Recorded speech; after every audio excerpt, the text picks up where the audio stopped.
Hey guys, I promised a third vlog a while ago, but I didn't get around to it. I've been trying to keep up with everything. This new venture's kind of a little bit busy. But anyways, before I get into all that stuff about the aspect of what I'm doing, I'm just going to show you guys this. I've shown this in a couple photos, but now I'm going to show it in video. So this beautiful thing is a Rossion Q1, and this is a car that I've had the pleasure of detailing over the past couple days, just as I've had some spare time. The owner left it here as it's going to get a few things done to it, but figured I would give him a detail while it was left here. So, my main rant today is going to be on the wheels. So you look at these guys. These are two wheels I've already completed. Let me get my light right here, and I can kind of show you what we have done. So, these wheels, you can see they're black. They're gloss black. They look fairly clean now, but there's a lot of fairly normal road grime on them. I'm around that. Sorry, my camera's a little bit sucky at focusing this close.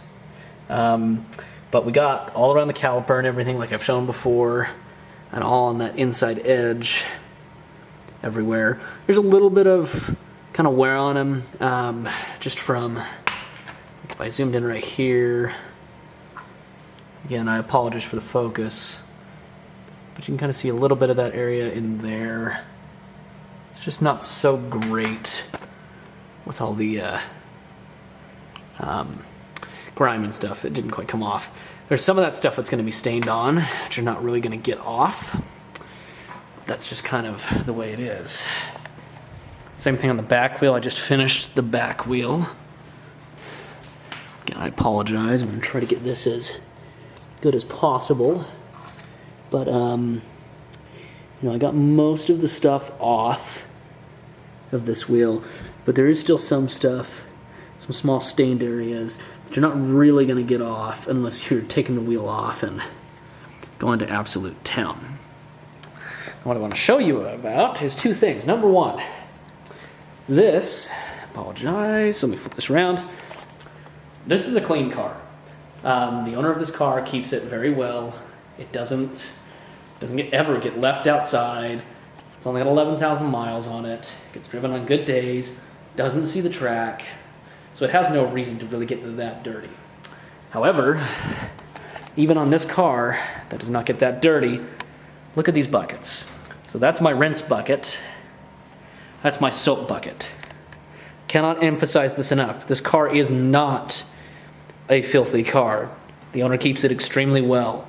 And that's still how much dirt came off these wheels. And this is I only did the two wheels. Obviously, I'm going to be draining these buckets and filling them back up fresh for two new ones so we don't get any contamination and nastiness onto the new wheels, because obviously this water's no longer clean. A lot of it was from the back wheels, which I'm just going to assume is the engine's back there. Car doesn't have any leaks, but a lot of the crap goes backwards. But regardless, that's how much dirt came off of these wheels. Now I'm going to show you what the other two wheels look like on this side to kind of show you a comparison. Because really, they don't look that terrible. You know, by most people's standards, these would be not clean, but, you know, acceptable if you're just going to be going out and driving them. So, you can kind of see a lot of the crap around the edges. They're not nearly as shiny, and you can just see there's just some general filth in there from use. You know, overall, unless you're really shooting up close with these things, they're not going to look that bad. In fact, from I think anything over 10 feet away, you probably wouldn't really notice this amount of dirt and grime. Come up here to the front wheel. It's going to be a little bit interesting just because it's right next to everything, but again, same thing. You know, you can kind of see they're a little more flatter. They're not quite as glossy as they should be, comparatively speaking, but really not that filthy. Just a lot of normal brake dust and road grime, especially since this car has carbon ceramic pads.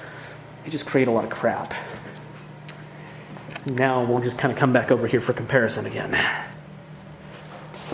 You can actually see that part of the reason the camera struggles to focus is because these are so glossy when they're actually clean, because they are gloss black. But you can see the difference. Gloss black,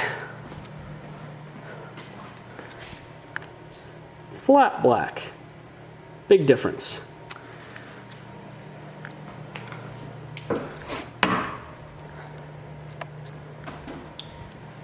So yeah, that's kind of the rant I wanted to give real quick. Like, this car is very well taken care of, and that's still how much nastiness came off those wheels.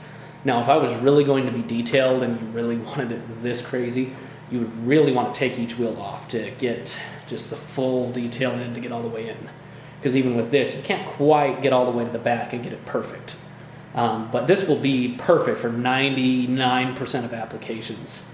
But real quick, before I cut to inside and start explaining about life things, I'm going to show you a few more things about the car.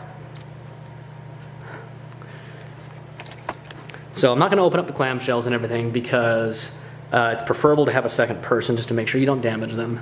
But this car is very cool. You can actually see the moment the passenger seat cushions are out. They come out with Velcro so that you can clean them and everything. But I'm going to quickly show you just the interior and a couple small things. So when this car came in, again, there's still a lot that you can get picked up off an interior that even seemingly is very clean. Let me get my light again, and I can kind of show you the floor wells. So you look down here, there was a lot of vacuuming that went place. The owner has, or had at one point, a German Shepherd. So even though it was obviously never in the car, hair gets everywhere. And so we cleaned up a lot of that hair and a lot of just the general little crumbs and everything that would go around. And then really what I mainly did is I focused a lot on trying to restore the leather. It had gotten a little bit more kind of dark brown over time, just with all the grime. And so I took all these pads out. I'll show you how they come out. These guys just come out just like that. And then you can just put them right back on. Makes them real easy for cleaning. Got them looking all nice and fresh. Cleaned out even, there's a lot of small little crumbs in this center area. Got them all gone. Yeah, like I said, very clean car for the most part, but you can find dirt in even a brand new car that hasn't even had factory plastic off of it yet. You can see the full seat without the pads, but anyways, that's kind of a quick little tour of the interior. Very nicely appointed car for a car that's effectively meant to be on the track and really not on the street. And just a gorgeous color too. This dark green metallic is just beautiful. Okay, so now that you guys have seen the car and whatnot, let me kind of explain the life portion of this vlog. So we're a month in at this point to me having left employment, and as a good buddy Dave called it over the weekend, fun employment is now my job. And so things are going okay. Uber and Lyft is, you just can't predict it, and there's a lot of times it's been slowing down, and so the only good news about those kind of things is that if I have to put in 12 hours a day to make what I need to make to survive and to gain enough money to help detailing get started, great. I'd rather not, because that obviously takes away time that I could be trying to find out ways to get more people into detailing, but it is what it is. So, onto other avenues. As far as detailing goes, I've had, ever since I kind of put out the announcement, I've had a decent amount of people hit me up and ended up doing a few details over the past week. I would really like to just pump those numbers and get as many people in as I can, because not only does it enable me to get closer to actually making it a legitimate business, but it also gets me closer to really honing my skills and being able to do a lot more with it. And make more money doing it. So please, if anybody has any requests, we can go ahead and message me. I can try to get you a good deal right now, because I have no overhead virtually, except for my house. That is my overhead, but that's a life overhead. It's not really a business overhead, but it's a blessing. I can use it for both. I can give much better prices than most people can. Now, if it's a job that I can't do, I have people I can recommend you to for really deep cleans that need equipment that I just don't have the capital to purchase yet.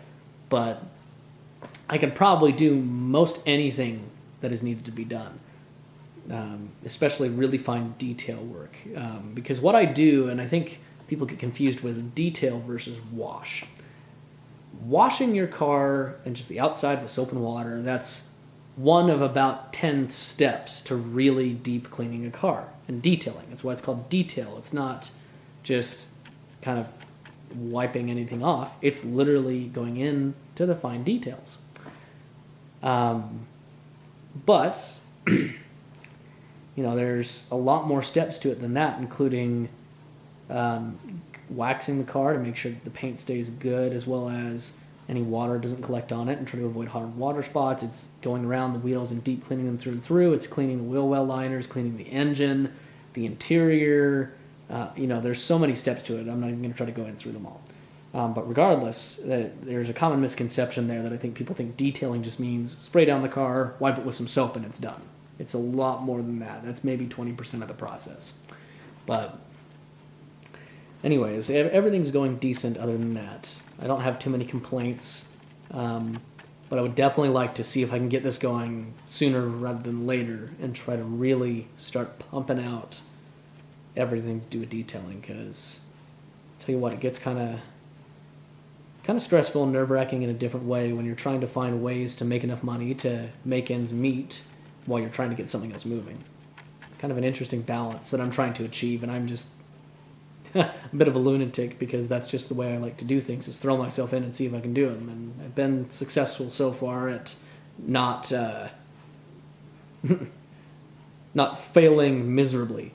I could definitely say that there's things that I failed at, but failures are generally only learning experiences, and the hope is that you can keep the failures in a way that they don't ruin you. And so far, I've been able to do that. So anyways, I'm going to wrap this up because I think it's been long enough already, but if you guys can, like this video and subscribe, that would be great. I'd love to keep doing these, and again, keep them more nonchalant. I don't really have an intention of making these beautiful polished videos, but that would help it so that I can continue to do them, and it kind of gives me some drive to get things going and whatnot. So anyways, take care, guys.